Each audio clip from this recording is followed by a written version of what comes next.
Bismillahirrahmanirrahim. Assalamualaikum warahmatullahi taala wabarakatuh.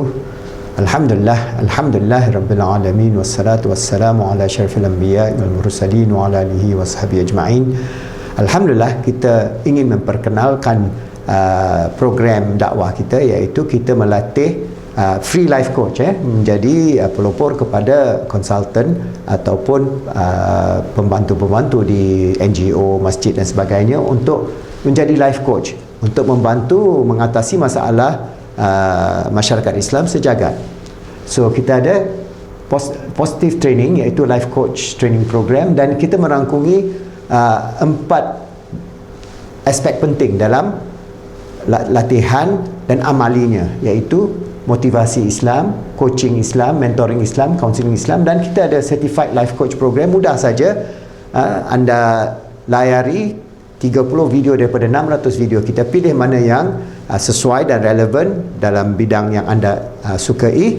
Lepas itu buat PowerPoint, lepas itu buat praktikum, dan anda akan dapat certified life coach daripada Khalifah Education Foundation, Yayasan Pendidikan Khalifah, dan Post Islamic Psychology Center. Jadi itulah usaha kita untuk melatih ribuan para coach-coach yang akan membantu meningkatkan keupayaan umat Islam mengenai masalah-masalah abad ke-21 ini.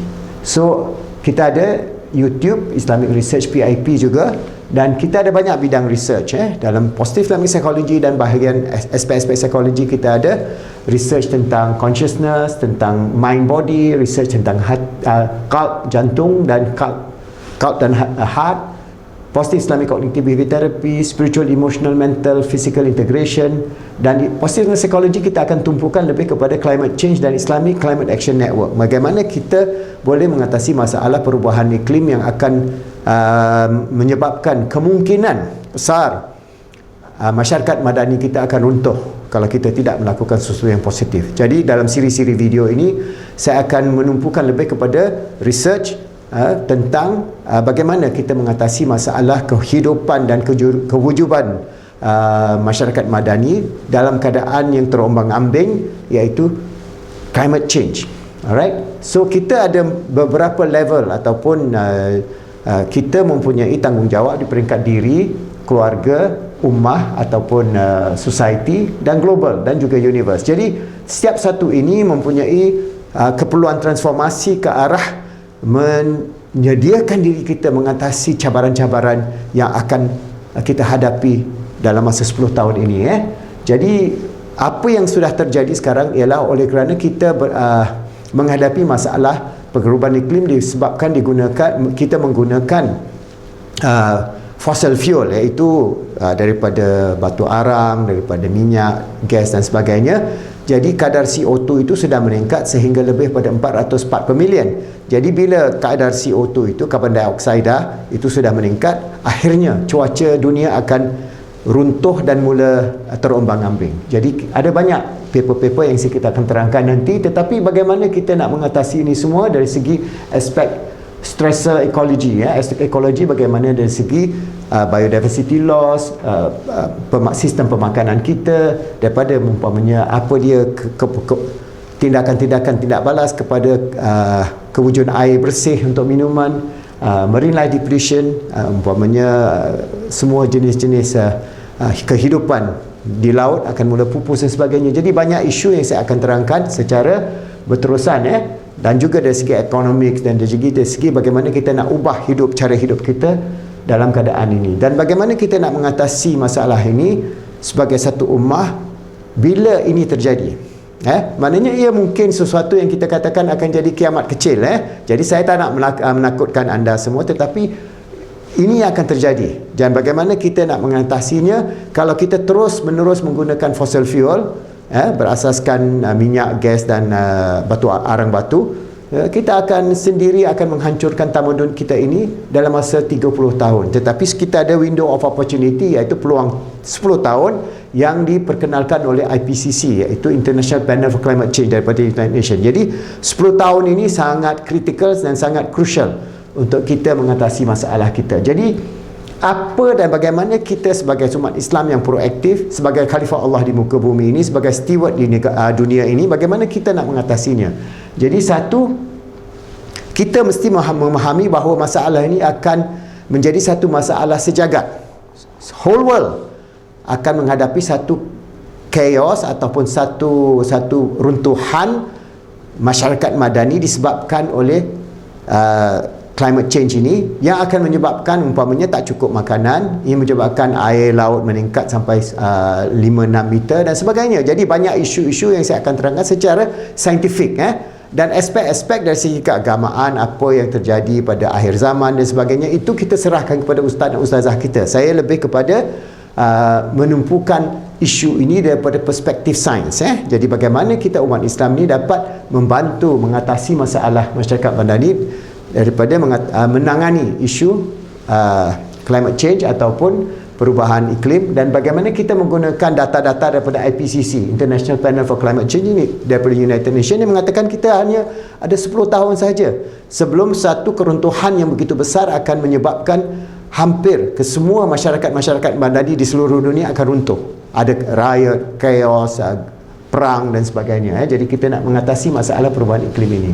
Amaran daripada saintis bahawa sivilisasi ini akan hancur disebabkan perubahan iklim, ini sudah banyak saintis-saintis di seluruh dunia, dan lebih daripada 25,000 saintis telah menangani tanda tangan ini, mengatakan masalah ini dalam IPCC.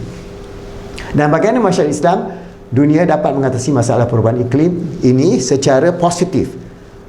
Kalaupun terjadi sesuatu yang akan menyebabkan keruntuhan, umpamanya masyarakat madani di negara-negara Islam, ini sudah terjadi, umpamanya di Syria disebabkan kebuluran 5 tahun dahulu, sudah menjadi satu masalah di mana perang di Syria itu tidak habis-habis. Umpamanya di Arab Spring, di Tunisia pun, di Libya, di semua negara Arab sekarang, negara-negara Islam menghadapi masalah satu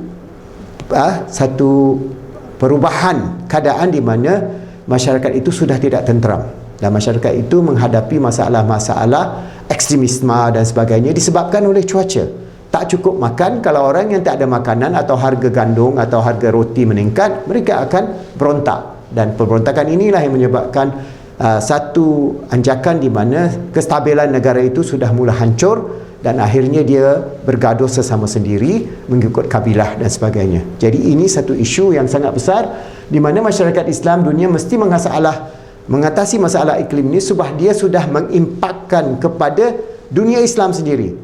Apa akan terjadi kepada dunia Islam di seluruh dunia, umpamanya di Indonesia, di Malaysia, di Pakistan, di negara-negara di Afrika dan sebagainya. Itu satu tanda tanya. Jadi kita perlu ada sesuatu plan tindakan berasaskan pada data-data saintifik bagaimana kita ingin menangani masalah ini, dan perlu kita sebarkan pengetahuan climate change ini, perubahan iklim ini, kepada semua umat Islam. Ustaz-ustaz kita, saintis kita, profesor-profesor kita, semua kena tahu, semua kena peka, semua kena mengambil tindakan-tindakan, sebab window of opportunity atau peluang untuk kita mengatasi masalah ini hanya 10 tahun saja. 10 tahun itu tidak lama. Kalau dalam 10 tahun kita tidak berubah haluan cara hidup berasaskan fossil fuel kepada cara hidup yang carbon neutral, dunia akan hancur. So bila dunia hancur, sudah mula kocar kacir, sudah ada peperangan, sudah ada inter-tribal atau inter-country war dan sebagainya, sudah tidak cukup makanan, tidak cukup sumber air, tidak cukup semuanya. Akhirnya manusia akan jadi manusia-manusia yang hanya hidup dalam keadaan yang sangat-sangat susah.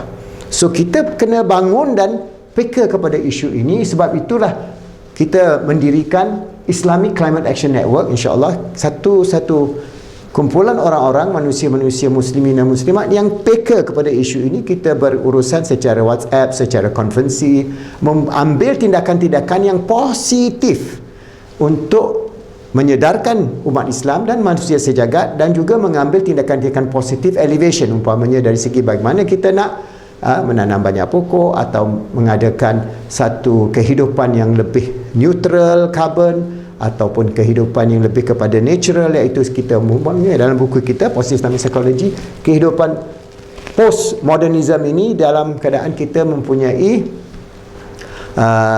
permaculture, hidup secara kumpulan kecil, kita hidup secara independen dengan cara yang amat sederhana, menggunakan teknologi untuk hidup, tetapi dapat membiayai hidup kita, keluarga kita dan masyarakat kita, dan dapat menjalankan amalan kita sebagai seorang muslimin dan muslimat dengan penuh kesedaran bahawa Allah Subhanahu Wa Taala saja yang menentukan kesemuanya. Jadi apa yang kita nak lakukan ialah kita nak menyelamatkan first and foremost umat Islam dan manusia sejagat. Kita berserah kepada Allah Subhanahu Wa Taala, dan siri-siri video yang saya akan terangkan dari segi perubahan iklim ini, ambillah ia sebagai satu iktibar, dan saya gunakan banyak data-data yang sudah ada oleh pakar-pakar, saintis-saintis di seluruh dunia ini, dan saya akan attach pada video saya. Jadi insya-Allah dari masa ke semasa kita akan dapat mengatasi masalah ini dan isu-isu ini, dan insya-Allah kita sama-sama bekerjasama di seluruh dunia membantu kita menentukan. Kita ada satu network, iaitu Islamic-ClimateActionNetwork, yang kita akan berurusan lebih dengan Facebook, YouTube dan WhatsApp dan sebagainya, supaya kita memberi kesedaran dan menggerakkan, menggelembingkan tenaga semua untuk menjadikan umat Islam ini satu umat yang peka kepada isu ini dan dapat mengatasinya secara positif, hidup dalam keimanan dan keislaman, mengetahui bahawa diri kita ini adalah hamba Allah yang berikhtiar dengan sebaik-baiknya, menentukan bahawa kita ini menjalankan hidup kita sebagai khalifah Allah di muka bumi ini, sentiasa menjadikan diri kita baik, membantu orang lain jadi baik, dan jadikan dunia ini baik, insya-Allah. Pope Francis is now back in Vatican City after a whirlwind trip through the U.S., in which he became the first pope in world history to address a joint session of Congress. There are many reasons, but part of what made the Pope's visit so special is his ability to connect with people outside the Catholic Church and the Christian faith.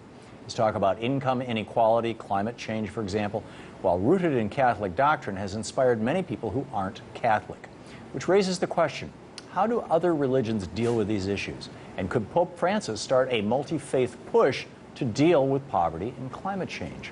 Let's ask Dr. Syed Hossein Nasser, Professor of Islamic Studies at the George Washington University. Dr. Nasser, it's been a while. It's great to have you back with us. It's a great pleasure to see you again. Thank you. It's such an honor to have you on the program. Thank you. The Pope has made climate change and income inequality a big part of his mission, at the core of his mission. How does broadly speaking, I realize anytime you talk about the Islamic world, it's like talking about, all Protestants or something. I mean, Yes. there's not a central figure like the Pope who defines doctrine. But in general, how does Islam deal with these two topics of poverty, income inequality, and climate With these change? two topics, or with the Pope's statements about Or these both? topics? Yeah, yes, with the Pope's statements. Yes. As far as the two topics are concerned, of course, combating against excessive poverty and a greater justice in distribution of wealth is part and parcel of Islamic teachings and traditional Islamic society. We never had such a vast difference between the very rich and the very poor that you have now in some countries, especially oil-producing countries in the Middle East, as well as in the United States itself. But the issue today, as addressed by the Pope, will surely rekindle a lot of interest within the Islamic world to turn to these Islamic teachings again. As for the question of the climate, I think climate change is not the only problem. Everybody talks about climate change. It's much more profound than that. It's a degradation of the whole natural environment, of which climate change is both a factor and a part, but not the only part.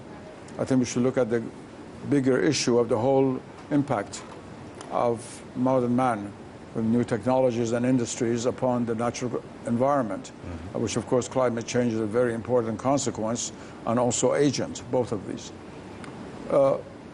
I've been for 50 years talking about this. And the interest in this began more in the West than in the Islamic world or India or other non-Western civilizations and countries. Because also the crisis began here. And the first Stockholm summit in 1970 was not called by Muslims or Buddhists or Hindus. It was really called by Western people, by Morris Strong and a number of people in the United States and Northern Europe who were seriously interested in these issues. But during the last 2-3 decades, greater interest is being shown. I will not talk about Hindu India or Confucian/Communist China, but just stick to the Islamic world. There has been greater interest in the Islamic world in this issue, but not really that seriously. And I think the call of the Pope would be a very important one so that the Muslim leaders, religious, philosophical, social, even political leaders, will heed this call and pay more attention to this issue. However, I have a certain reservation about this whole approach, because I've been dealing with the environmental crisis for half a century. I wrote the very first book on the spiritual and religious roots of the environmental crisis. When I gave the Rockefeller Series of lectures at the University of Chicago in 1966, that's a long time ago, almost 50 years ago. The one dimension that is missing in the current debate is the importance of our changing our understanding of nature, what nature is. If you try to work within the parameter of modern science and technology, everything comes out to be cosmetics ultimately. We need a more profound change. I'm very happy with what His Holiness has been saying about the environment. That's wonderful. But he has not as yet issued or tackled the more philosophical and scientific elements that are involved. And I do not only mean modern Western science, but science in the sense of the knowledge of nature. Would that be a sort of a direct, and I know you've met the Pope, in fact. Yes, we met in November in the Vatican. Yeah. We spoke together. I led an Islamic delegation, following, in fact, something about which the present Pope made a critical comment. Namely, after the Regensburg address of Pope Benedict XVI, as you know, that caused a furor in the Islamic world. And instead of reacting just violently, a number of people, led by Prince Ghazi, the cousin of the King of Jordan, myself and others, created a declaration called the Common Word, which we sent to various Christian groups. And after a while, the Vatican took interest. We had these meetings in the Vatican on the basis of the Common Word and trying to work together on major issues of better understanding. And it was the last meeting, actually, which I had led in the Vatican itself, where I met the Pope, yes. Talking about the way that we view the environment, are you suggesting that we should challenge the Cartesian worldview that nature is a machine, basically, and rather acknowledge it as alive and sacred? Absolutely.